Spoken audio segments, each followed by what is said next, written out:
Hihigupin ko ang bawat hininga ng kalayaan mo hanggang sa maramdaman mo ang dusa ng pagkawala ng kapatid ko. Para kay Adeline, ang pamilya ang lahat. Kaya nang madiin ang kanyang bunsong kapatid sa isang misteryosong vehicular accident na naging sanhi ng pagkamatay ng kapatid ng makapangyarihang CEO na si Ethan Vance, handa siyang gawin ng lahat kahit ang akwin ng kasalanang hindi naman talaga nila ginawa. Ang hindi alam ni Ethan, ang kapatid ni Adeline ay naging biktima lamang ng maling akala matapos tumulong sa biktima. Sa ilalim ng madilim at malamig na kontrol ni Ethan, naging bilanggo si Adeline sa isang marangyang mansyon. Bawat titig ng binata ay puno ng puot at bawat utos ay parusa.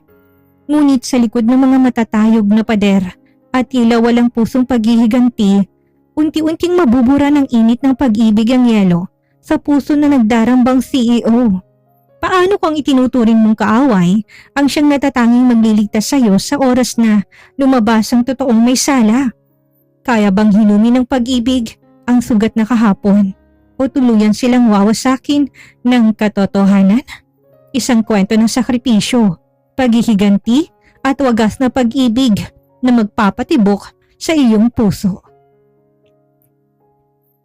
Malamig ang gabi, ngunit mas malamig ang malamig na pawis na namumuo sa noo ni Adeline habang nakatayo sa harap ng nagtataasang pader ng mansyon ng pamilyang Vance. Ang marangyang bakal ng gate ay tila mga boka ng isang dambuhalang naghihintay na lumamon sa kanya ng buo. Sa bawat takbang niya paitaas sa mansyon, nararamdaman niyang bigat ng kanyang bawat hininga. Alam niyang sa pagpasok niya sa pintuang yun, maaaring hindi na siya makalabas na parehong tao. Sa loob ng silid tanggapan na tila ba isang korte ng hatol, nakaupong nag-iisang hari ng Vance Conglomerates, si Ethan Vance. Ang silid ay napapaligiran na nagtataas ang istante ng mga lumang aklat, madidilim na kortinang pelus at isang malaking chandelier na nagbibigay ng madilim at seryosong liwanag. Ngunit walang mas tatalim pa sa mga mata ng binata. Ang kanyang mga mata na kasing talim ng mayelo at madilim na gabi ay nakatitig ng diretso sa nanginginig na dalaga. Agad na naramdaman ni Adeline ang otoridad na bumabalot sa buong pagkatao ng CEO. Kaya mo bang bayaran ang buhay ng kapatid ko, Adeline? Ang boses ni Ethan ay mababa, paus, ngunit may dalang bigat na tila kayang gumuho ng buong mundo ni Adeline. Ang bawat salita ay may kasamang pait na nagmumula sa kaibuturan ng isang nagluluksang kapatid. Patay ang kanyang nakababatang kapatid na si Jared. At para kay Ethan, walang ibang dapat sisihin kundi ang pamilya ni Adeline. Hindi ko po kapatid ang may gawa, Mr. Vance. Basag ang boses na pagmamakaawa ni Adeline. Pilit niyang pinipigilan ang pag-agos ng kanyang mga luha. Ngunit ang takot ay mas matimbang. Nagsasabi ako ng totoo. Tumulong lang ang kapatid ko.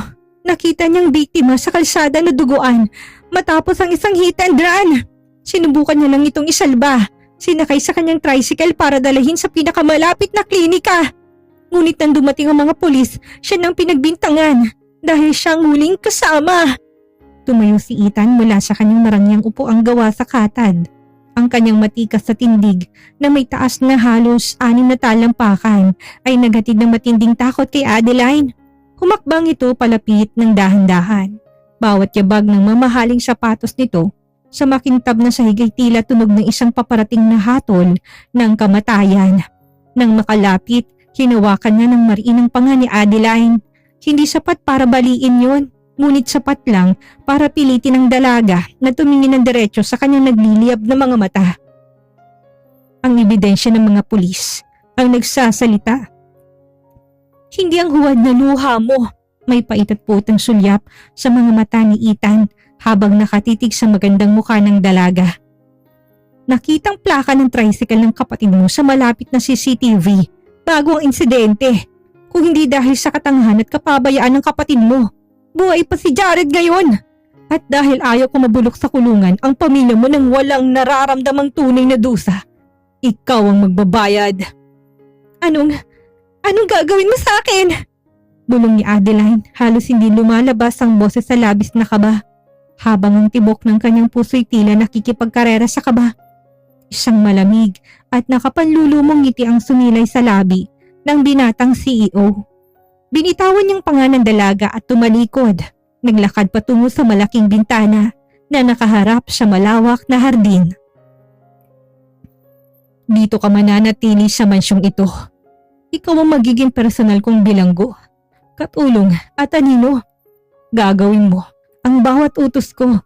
Kahit na gaano kahirap, kahit na gaano kababa, mararamdaman mong mawala ng kalayaan dahil kinuha ng kapatid mo ang kalayaan ng kapatid kong mabuhay. Humarap siyang muli kay Adeline.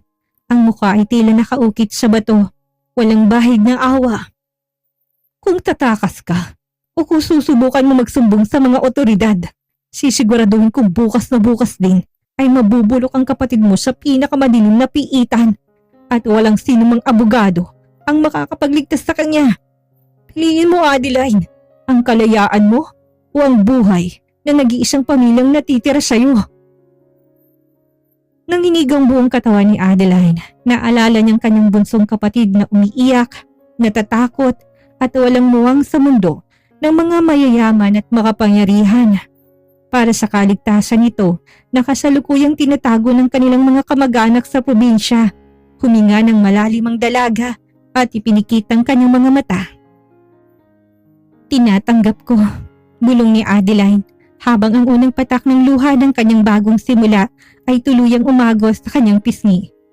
Mananatili ako dito. Ako ang magbabayad. Mabuti. Malamig na tugon ni Ethan bago tinawag ang kanyang mayordoma upang ihatid si Adeline sa kanyang magiging silid, isang maliit at madilim na kwarto sa dulo ng mansyon. Sa gabing yon, tinanggap ni Adeline ang kadena ng paghihiganti ni Ethan. Nangangako sa sarili na titiisin ang lahat. Kahit pang ibig sabihin nito ay ang mabilanggo sa ilalim ng pamumuno ng isang walang pusong leon. Nagsimula ang bagong buhay ni Adeline bilang isang bilanggo sa gintong hawla ni Ethan Vance. Ang mansyon na sa paningin ng iba ay isang palasyo ng karangyaan. Para kay Adeline ay isang malaking piitan na walang rehas. Walang ibang katulungan lumalapit sa kanya. Tila ba may nakakahawang sakit siya na iniilaga ng lahat dahil sa utos ng kanilang amo. Maaga siyang gumigising bago pa man sumikat ang araw upang ihanda ang lahat ng pangangailangan ng binata. Mula sa pagpapakulo ng paborito nitong black coffee na walang asukal, hanggang sa pagpili at pagpaplansya ng mga mamahaling designer suits na isusuot nito sa opisina. Sa kabila ng marangyang paligid, ang bawat sulok ng mansyon ay nagpapaalala sa kanya na wala siyang kalayaan. Siya ang anino ni Ethan, isang sunod-sunuran na walang karapatang dumain. Isang umaga, dinala ni Adeline ang almusal ni Ethan sa malawak na dining room. Ilang gabi na siyang halos walang tulog dahil sa bigat ng mga gawaing bahay na sinasadya nitong itambak sa kanya.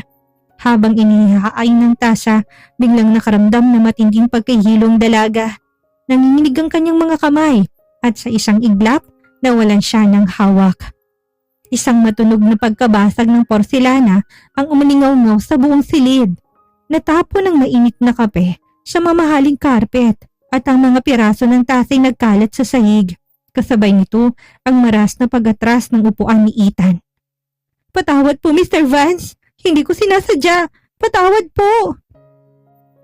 Mabilis na lumuhod si Adeline. Sa takot na baka tuluyan siyang palayasin o ipahuli ang kanyang kapatid, agad niyang pinulot ang mga basag na piraso gamit ang kanyang mga lubhang nanginginig na mga kamay. Hindi niya naalintana na ang matatalim na dulo ng porselana ay nahihiwa ng kanyang mga daliri. "Tanga! Ano bang ginagawa mo?" asik ni Ethan. Ang boses ay puno ng galit habang nakatayo. Ngunit nang titignan niya ang dalaga upang buliwan pa sana ito, agad siyang natigilan. Nakita niyang sariwang dugo na umaagos sa mapuputing kamay ni Adeline, humahalo sa itim na kape sa sahig. May kung anong pait, kulat at hindi maipaliwanag na kirot ang dumaan sa mga mata ng CEO.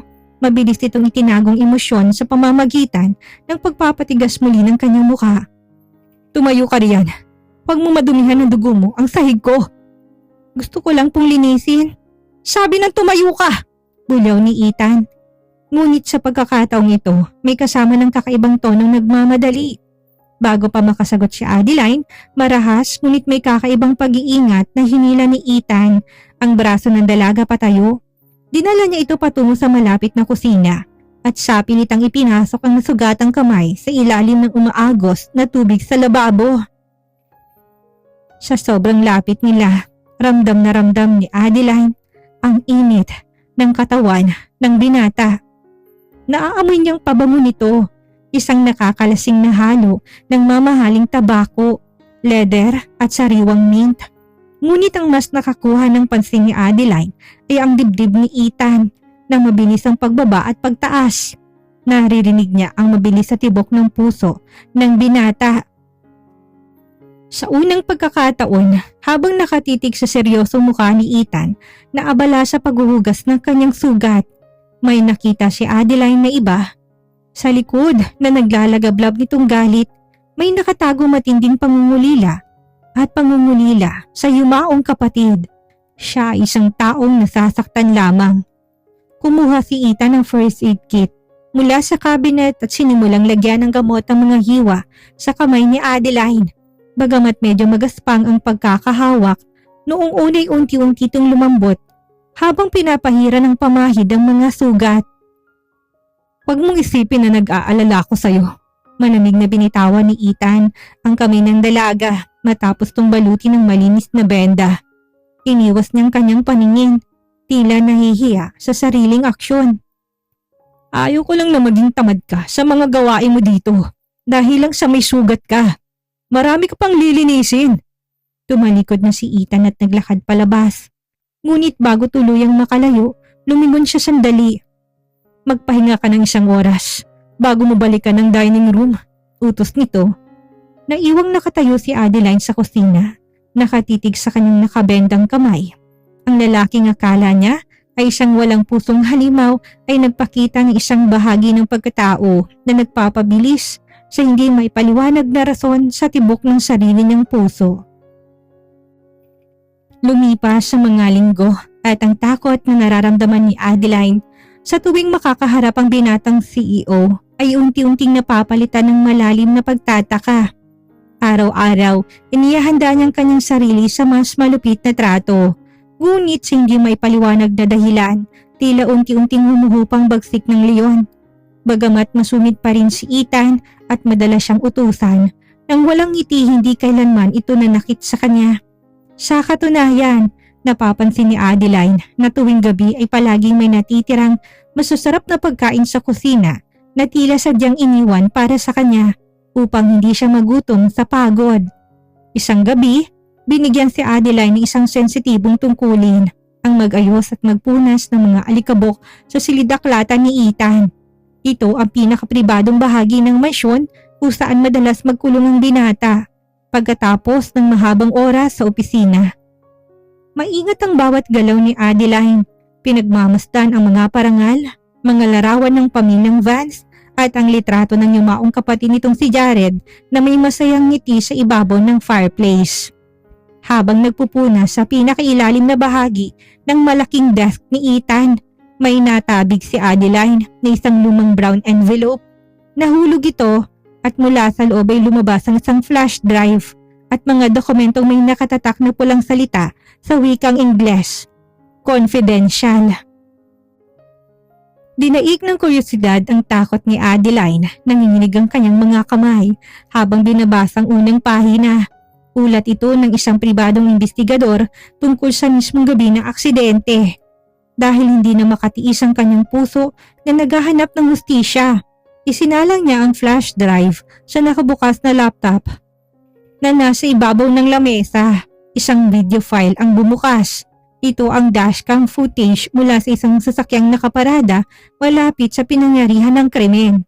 Nanlaki ang mga mata ni Adeline at napakapit siya sa gilid ng mesa upang hindi matumba. Ang video ay malinaw, may oras at petsa. Kitang-kita sa screen ni isang pulang sports car ang mabilis na humaharurot. Bumangga sa naglalakad na si Jared at mabilis na tumakas ng walang lingon-lingon. Lumipas ang 3 mahabang minuto bago dumating isang lumang tricycle. Ang tricycle ng kanyang kapatid. Bumaba ang kanyang kapatid na tatarantang lumapit sa duguang si Jared at binuhat ito upang isakay sa tricycle para dalahin sa ospital. Hindi ang kapatid ko, bulong ni Adeline habang sunod-sunod na pumatak ang kanyang mga luha sa keyboard ng laptop. Diyos ko, tumulong lang talaga siya. Anong ginagawa mo dito? Isang kulog ng galit na boses ang narinig ni Adeline mula sa pintuan. Halos tumalon ang kanyang puso sa gulat. Si Ethan, kakauwi lang nito mula sa isang business dinner. Medyo nakabukas ang botones ng polo nito at may bakas ng pagod ang muka. Ngunit ang mga mata nito ay nagliliyab sa galit nang makita kung ano ang pinapanood ng dalaga. Mabilis na lumapit si Ethan, marahas na sinara ang laptop at hinablot ang flash drive. Sino nagbigay sa'yo ng karapatang pakialaman ang mga gamit ko? Akala mo ba makakahanap ka ng lusot para sa kriminal mong kapatid sa pamamagitan ng pag-espiya sa akin? Mr. Vance, pakiusap. Tignan mong video. Hikbi ni Adeline. Hindi na inilintana ang galit ng lalaki. Lumuhod siya sa harap nito at mahigpit na hinawakan ang kamay ni Ethan. Panoorin mo ng buo. Hindi ang kapatid kong bumangga. May ibang kotse. Kulay pula. Dumating lang ang kapatid ko para sa maklolo. Pakiusap, Ethan. Tignan mo naman ang katotohanan. Napatitig si Ethan sa dalagang umiiyak sa kanyang harapan. Sa unang pagkakataon, tinawag siya nito sa kanyang pangalan. Ethan. Ang bawat tikbi ni Adeline ay tila mayroong humahaplos sa kanyang natutulog na konsensya. Tinignan niya ang hawak na flash drive. Sa katunayan, alam ni Ethan ang tungkol sa ulat na yon, ngunit dahil sa labis sa pagnanais na may mapagbuntunan ng sisi sa kanyang labis sa pighati, pinili niyang huwag paniwalaan ang sarili niyang mga investigador. Ngunit nang makitang tindi ng pakiusap at katapatan sa mga mata ni Adeline, ang matigas na puso ng binatang CEO ay tila unti-unting nagkakaroon ng lamat. Huwag mo kong linlangin, Adeline. Mahina, ngunit mariing sabi ni Ethan. Bagamat wala nang dating bagsik sa kanyang boses, inagaw niyang kanyang kamay, ngunit hindi marahas. Peke, ang videong yan. Umalis ka na dito bago ko tuluyang makalimutang babae ka.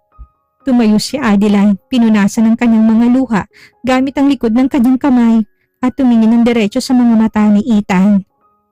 Hindi peke ang katotohanan, Mr. Vance. At darating ang araw, ikaw mismo makakakita niyan. Mabilis na lumabas si Adeline ng silid. Iniwan si Ethan na nakatayo sa dilim habang hawak ang flash drive na naglalaman ng katotohanang unti-unting mawasak sa pader ng kanyang paghihiganti. Dahil sa natuklasan niyang ebidensya sa silid-aklatan, hindi sumuko si Adeline. Bagamat hindi pa rin siya lubusang pinaniniwalaan ni Ethan, nagkaroon siya ng bagong lakas ng loob. Alam niyang malinis ang konsensya ng kanyang pamilya. Kaya naman sinubukan niyang maging mas maayos at mas masipag pa sa kanyang mga tungkulin. Nais niyang ipakita kay Ethan sa pamamagitan ng kanyang kilos na wala silang masamang intensyon. Isang gabi, bumuhos ang malakas na ulan. Lampas sa ating gabi na, ngunit hindi pa rin mapakali si Adeline sa kanyang maliit na silid. Napansin niyang bukas pa rin ang ilaw sa opisina ni Ethan sa ibaba. At dumarating hanggang sa hallway ang mahinang ubo ng binata. Dahil sa sunod-sunod na trabaho, pagpupuyat at ang matinding stress sa pamamalakad ng Vance Conglomerates, bumigay din ang katawan ng makapangyarihang CEO. Dinala siya ni Adeline ng malamig na tubig, ngunit bago pa man siya makatutok ay dahan-dahang bumukas ang pinto. Lumabas si Ethan na tila pagod na pagod. Ang kanyang muka ay namumula sa lagnat at gulo-gulo ang kanyang buhok. Muntik na itong matumba, kaya mabilis siyang sinalo ni Adeline. Mr. Vance, ang init mo po! Bulalas ni Adeline nang madampayan ang kanyang balikat ang braso ni Ethan. Tila ba nagbabagang uling ang katawan ng binata. I'm fine. Umalis ka dito. Mahinang giit ni Ethan, ngunit halatang wala na itong lakas.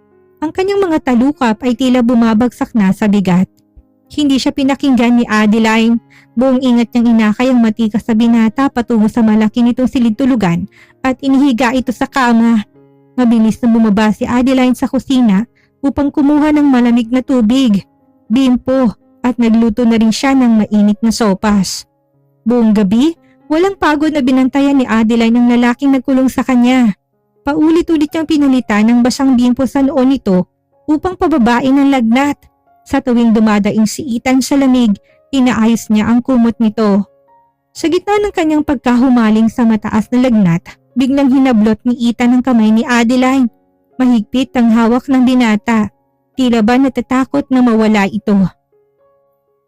Huwag mo kong iwan, Jared. Huwag kayong umalis. Bulong ni Ethan. Ang kanyang boses ay hindi na ang boses ng isang malupit na CEO, kundi isang boses ng isang batang nangungulila, sugatan at nag-iisa sa dilim. Naramdaman ni Adeline ang matinding awa na humahaplos sa kanyang puso. Ang galit na nararamdaman niya dito kanina ay unti-unting natunaw. Naupo siya sa gilid ng kama at ginamit ang libre niyang kamay upang maraang haplusin ang buhok ng binata. Nandito lang ako, Ethan. Hindi kita iiwan. Magpahinga ka na. Malambing na bulong ni Adeline. Sa ilalim ng boses na yon, tila kumalmang binata at unti-unting nakatulog ng mahimbing, habang hawak pa rin ang kamay ng dalaga. Kinaumagahan, dahan-dahang idinilat ni Ethan ang kanyang mga mata. Magaan ang kanyang pakiramdam at wala nang mabigat na lagnat. Ang unang tumambad sa kanyang paningin ay si Adeline. Nakasubsob ang ulo sa gilid ng kanyang kama. Mahimbing na natutulog habang ang maliit nitong kamay ay nakakulong pa rin sa kanyang palad. Napatitig si Ethan sa mukha ng dalaga. Sa liwanag ng umaga, nakita niyang mga bakas ng pagod sa ilalim ng mga mata nito dahil sa pagbabantay sa kanya buong gabi. Sa sandaling yon, isang matinding realisasyon ang sumampal sa binatang CEO. Ang galit at puot na matagal niyang kinupkop sa kanyang dibdib ay tuluyan ng napalitan ng isang emosyong mas malalim at mas nakakatakot para sa kanya. Ang pag-ibig sa babaeng binuhatan niya ng sala. Maingat na bumangon si Ethan nang hindi nanggigising. Kinuha niyang isang makapal na kumot at marahang ipinatong yon sa balikat ni Adeline. Sandali siyang natigil bago dahan-dahang yumuko at hinalikan ng noo ng dalaga ng may labis na pag-iingat. Patawad kung naging malupit ako sa'yo. Bulong niya sa hangin bago lumabas ang silid na may bagong desisyon sa kanyang puso. Mula ng gabing magkasakit si Ethan, tuluyan na nagbagong ihip ng hangin sa loob ng mansyon. Ang malamig at madilim na atmosfera ay unti-unting napalitan ng init ng pag-unawa. Hindi na hinahayaan ni Ethan na mapagod si Adeline sa mga mabibigat na gawaing bahay. Sa katunayan, kumuha siya ng mga bagong kasambahay upang si Adeline naman ang pagsilbihan. Hindi na rin ito utusan sa kanyang paningin, kundi tila ba isang espesyal na panauhin na pilit niyang pinoprotektahan. Madalas na silang magkasabay sa hapagkainan, isang bagay na noong una ay tila imposibleng mangyari. Sa mga pagkakataong iyon, hindi na tungkol sa nakaraan ang kanilang pinag-uusapan, kundi ang kanilang mga pangarap, ang mga hilig ni Adeline sa pagsusulat at ang mga simpleng bagay na nagpapasaya sa kanila. Sa bawat ngiti na sumisila sa labi ni Adeline, nararamdaman ni Ethan ang unti-unting pagkabura ng bigat sa kanyang sariling dibdib. Isang gabi, maliwanag ang buwan at payapa ang paligid.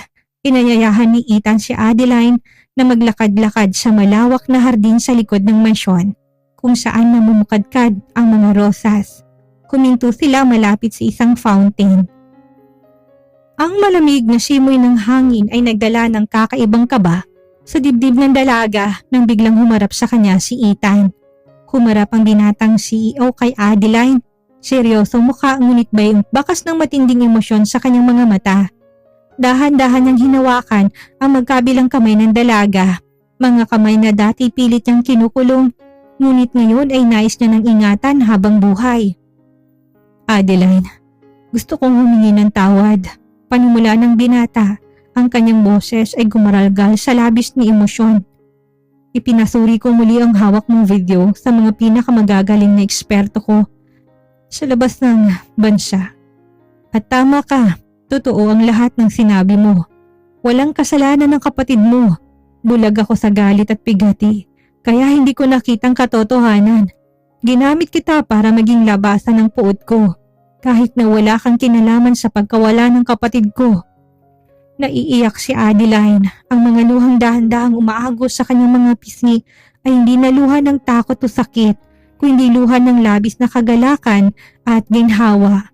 Sa wakas, malinis ng pangalan ng kanyang kapatid. Sa wakas, naniwala rin ang lalaking pinahalagahan niya. Salamat, Ethan. Salamat dahil naniwala ka na sa amin. Bulong ni Adeline sa gitna ng kanyang pagikbi. Ngunit may isa pa akong dapat na aminin sa iyo. Mas lalong humigpit ang hawak ni Ethan sa mga kamay niya. Tila natatakot na baka bigla itong bumitaw kapag natapos ng kanyang sasabihin. Lumapit pa siya ng kaunti, sapat para maramdaman ni Adeline ang mabilis na pagtibok ng kanyang puso. Ang pagkakakulong mo dito, noong una ay para sa paghihiganti. Ngunit ngayon, ayaw ko na umalis ka dahil hindi ko na kayang isipin ang buhay ko kung wala ka. Nabihag mo ko sa sarili kong laro, Adeline. Tumingin ng diretso si Ethan sa mga mata ng dalaga. May pagsusumamot wagas na katapatan. Mahal kita, Adeline. Hindi bilang isang bilanggong nagbabayad ng utang, kundi bilang isang babaeng gusto kong pakasalan at makasama habang buhay. Handa akong gawin ang lahat para mapatawad mo ako. Natigilan si Adeline. Ang lalaking kinatakutan niya noon bilang isang malupit na leon ay ang lalaki na rin nagpapatibok ng kanyang puso ngayon ng ganong kabilis. Ang init ng palad nito at ang lambing ng kanyang mga salita ay sapat na upang burahin ang lahat ng pait ng nakaraan. Inangat ni Adeline ang kanyang kamay at marahang hinaplos ang pisngi ni Ethan. Mahal din kita, Ethan, noon pa. Kahit nung sinusubukan mo maging malupit sa akin, nakita kong kabutihan ng puso mo, pinatatawad na kita. Isang matamis at punong-puno ng ginhawang ngiti ang sumilay sa labi ni Ethan. Dahan-dahan niyang niyuko ang kanyang ulo at nilapat ang kanyang mga labi sa mga labi ni Adeline. Isang matamis at madamdaming halik sa ilalim ng liwanag ng buwan na nagpapatunay ng kanilang mga puso ay hindi na nakakadena. Sa galit ko hindi malaya na sa pag-ibig. Matapos ang gabi ng kanilang pag-amin sa hardin, tila ba nasa ulap ang puso ni Ethan at Adeline. Ang mansyon na dating saksi sa luha at takot ay napuno ng mga ngiti at nakakatunaw na tinginan ng dalawa. Ngunit ang kanilang panandaliang kaligayahan ay nabulabog ng isang gabi. Habang ang nagtatrabaho si Ethan sa kanyang opisina, ay nakatanggap siya ng isang hindi kilalang tawag. Masyado ka na yatang nagiging masaya sa piling ng bago mong laruan, Vance.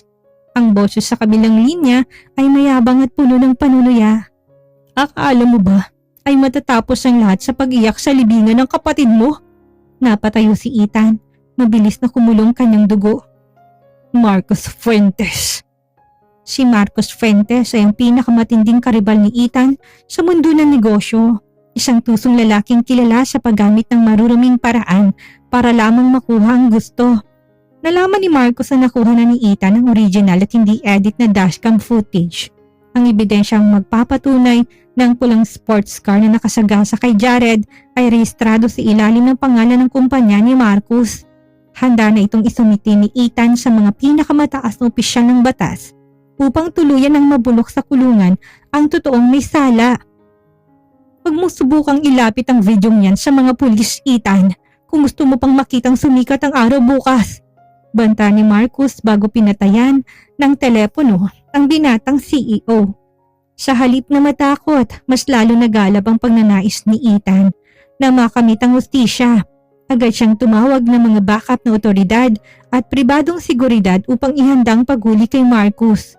Ngunit bago pa man niya maisagawa ang plano, dumating ang panganib sa mismong tapat ng kanyang opisina kinabukasan ng gabi.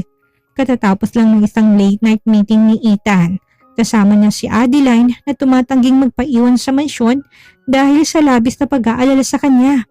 Habang pababa sila sa madilim na basement parking lot ng gusali, bigla silang pinalibutan ng 3 armadong lalaki, mga tauhan ni Marcos. Ibigay mo sa amin ang flash drive at ang mga dokumento, Mr. Vance. Kung ayaw mong dito na magtapos ang buhay mo. Malamig na utos ng pinuno ng mga lalaki. Mabilis itinago ni Ethan si Adeline sa kanyang likuran. Ang kanyang matikas na katawan ay nagsilbing kalasag ng dalaga. Hindi ko ibibigay sa inyong hustisya ng kapatid ko. Isang mabilis at marahas na kaguluhan ng sumiklab. Sumugod ang mga tauhan ni Marcus.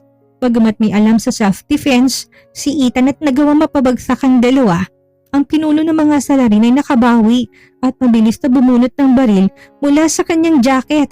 Tinutok nito ang baril ng direkta sa dibdib ni Ethan na abala sa pakikipagbuno sa isa pang lalaki. Ethan, mag-ingat ka! Sigaw ni Adeline. Sa sandaling yon, tila huminto ang ikot ng mundo para kay Adeline. Nakita niya ang daliri ng lalaki na pumipindot sa gatilyo.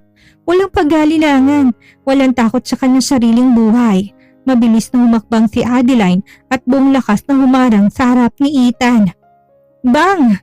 Isang malakas at nakakabinging putok ng barilang dumanas sa tahimik at malamig na parking lot. Nalaki ang mga mata ni Ethan. Naramdaman niyang biglang pagbigat ng katawan ng dalaga na sumandal sa kanyang dibdib.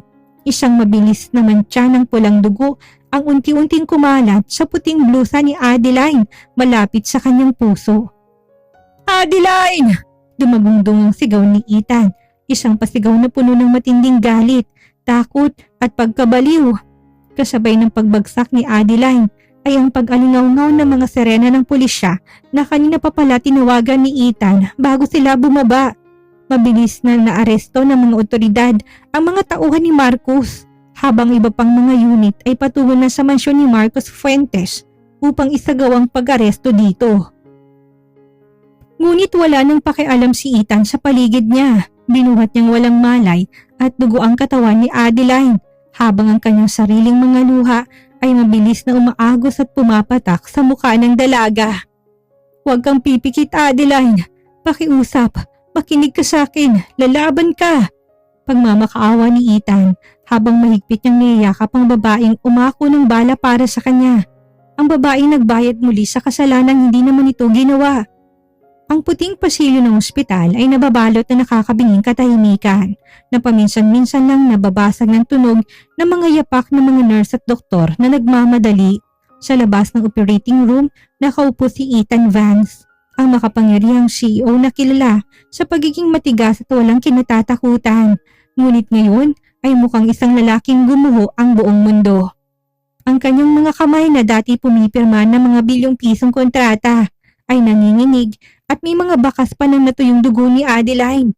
Hindi siya umalis sa tapat ng pinto, hindi kumain at hindi man lang umidlip. Sa bawat pagkurap ng pulang ilaw sa ibabaw ng pinto na may markang on-air, operating room, tila ba binabawasan din ang natitirang lakas sa kanyang katawan. Sa unang pagkakataon, matapos ang maraming taon, lumuhod si Ethan sa malamig na sahig ng ospital. Ipinatong niya ang kanyang noo sa kanyang mga nakasabik na kamay at umiyak ng tahimik. Diyos ko, huwag mo siyang kunin sa akin. Ako ang may kasalanan. Parusahan mo ako, huwag si Adeline. Huwag ang babaeng walang ibang ginawa kundi ang magmahal at magsakripisyo. Ilang oras pang lumipas at bumukas ang elevator sa dulo ng pasilyo. Dumating ang pamilya ni Adeline, ang kanyang ina na umiiyak at ang kanyang bunsong kapatid na siyang unang napagbintangan sa aksidente.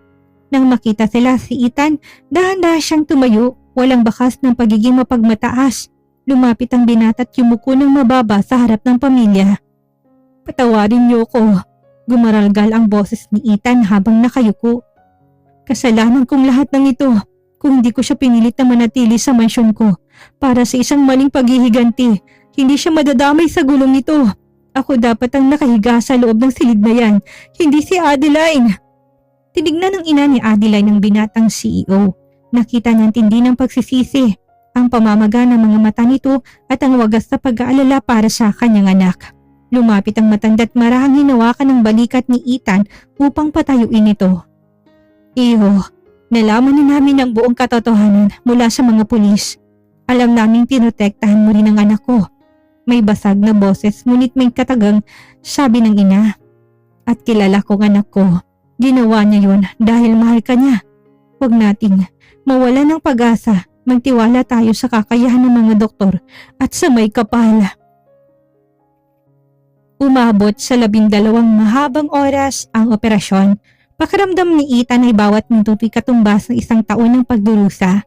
Ngunit sa wakas, namatay ang pulang ilaw sa ibabaw ng pinto at lumabas ang pagod na doktor habang tinatanggal ang kanyang surgical mask. Mabilis na lumapit si Ethan, halos hindi makahinga sa kaba. "Dok, paano po ang asawa ko? Paano po si Adeline?" Isang banayad na ngiti ang sumilay sa labi ng doktor. Himalang hindi tinamaan ang kanyang puso, Mr. Vance. Dumaplis lang ang bala sa kanyang baga. Ngunit nagawa naming tahiin at pigilan ang pagdurugo. Matagumpay naming inaalis ang bala. Ligtas na po ang pasyente. Matapang ang puso ng dalaga. Mukhang may malalim siyang dahilan para mabuhay. Isang napakalalim na buntong hiningang ginhawa ang pinakawala ni Ethan. Napayakap siya sa kapatid ni Adeline habang muling umaagos ang mga luha ng kagalakan. Pagkalipas ng ilang oras, nilipat na si Adeline sa isang pribadong silid.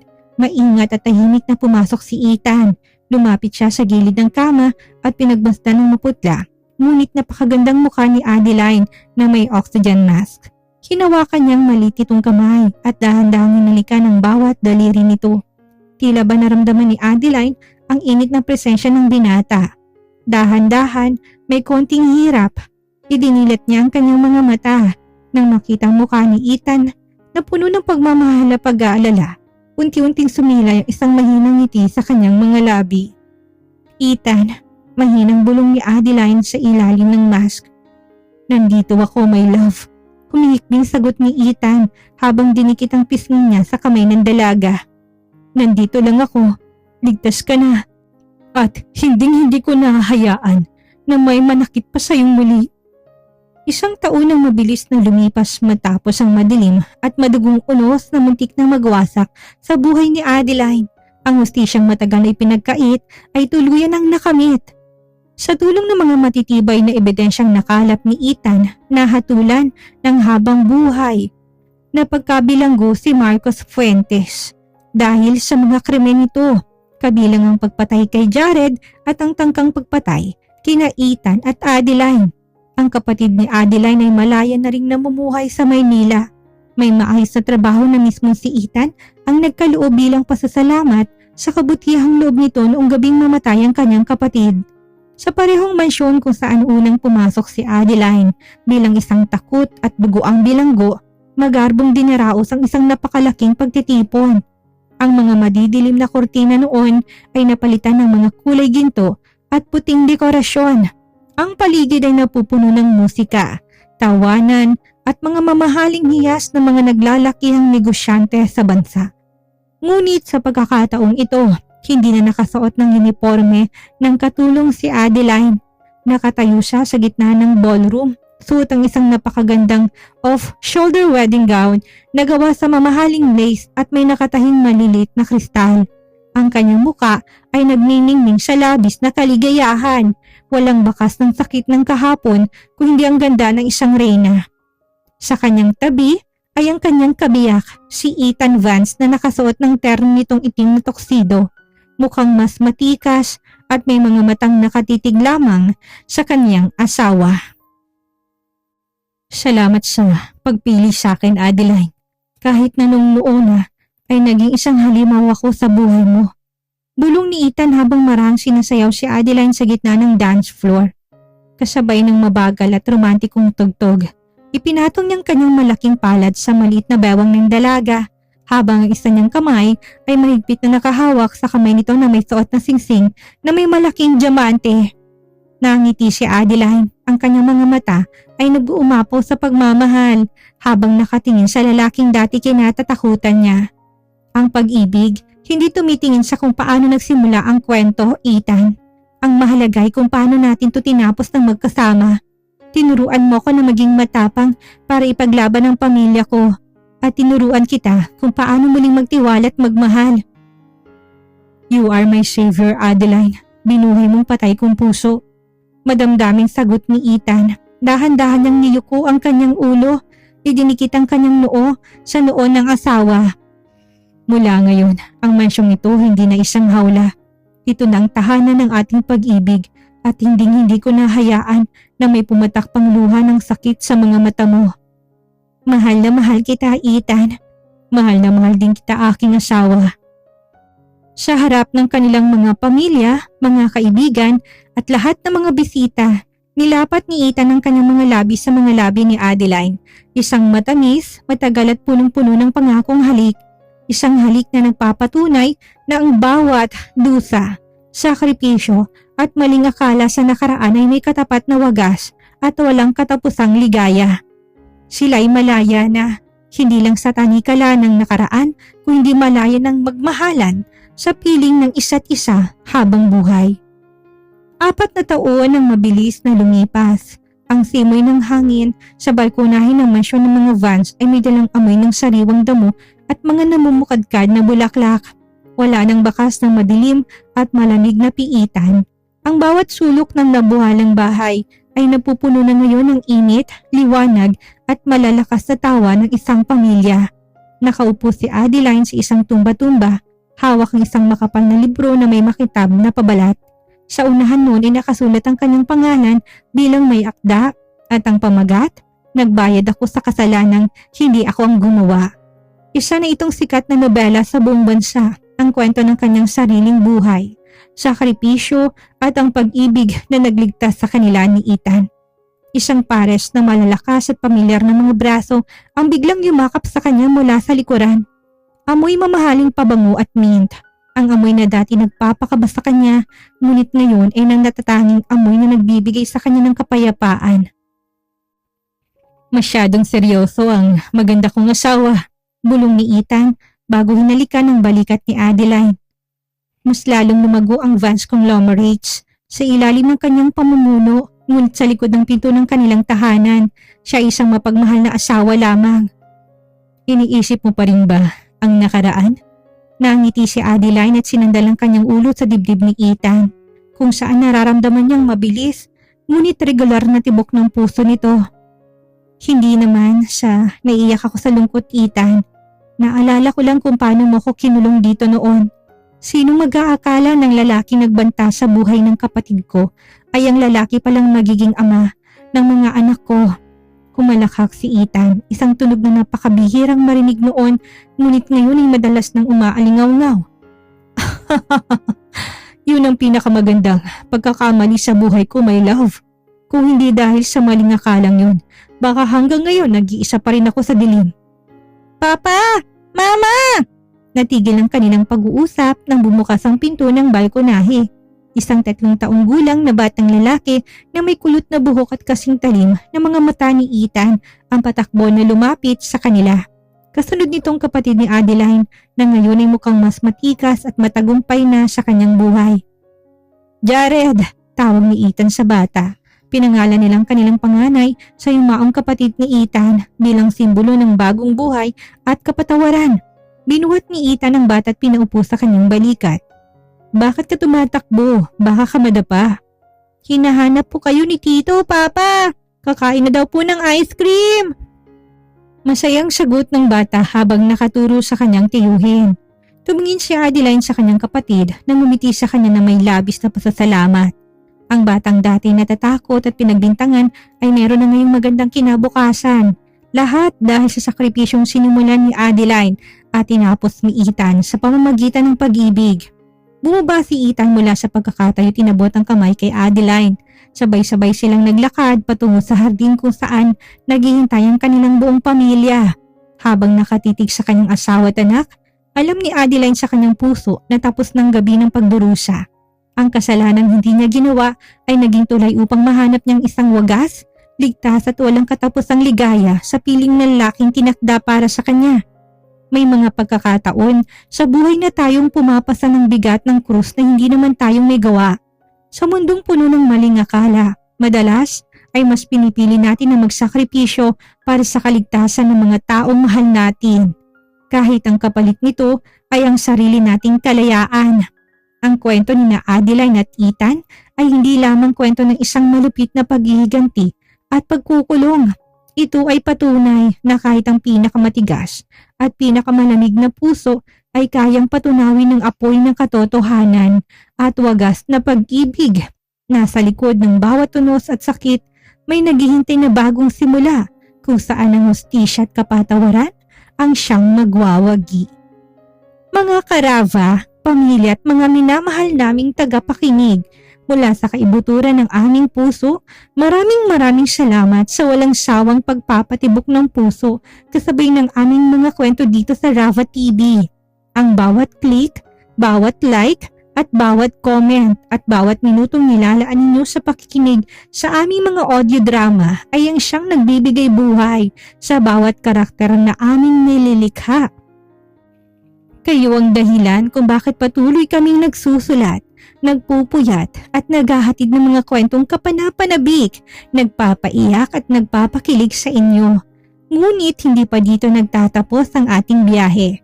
Mas marami pa kaming inihandang mga kwento na mas lalong hahatak sa inyong mga emosyon, mga kwento ng sakripisyo, paghihiganti at wagas na pag-ibig na tiyak na hindi nyo kakayaning lagpasan. Kaya naman isang pakiusap po mula sa inyong Rava TV family. Huwag niyong kalimutang mag-subscribe, i-click ang notification bell at i-share ang ating mga kwento sa inyong mga kaibigan at mahal sa buhay. Ang simpleng pag-share at pag-comment ninyo ay napakalaking tulong upang mas mapalago pa natin ang ating tahanan dito sa YouTube. Sama-sama nating tutukan ang susunod na mga kabanata. Dito lang yan sa nag-iisang tahanan ng kwentong mapanghatak, Rava TV. Maraming salamat po at mahal na mahal namin kayo.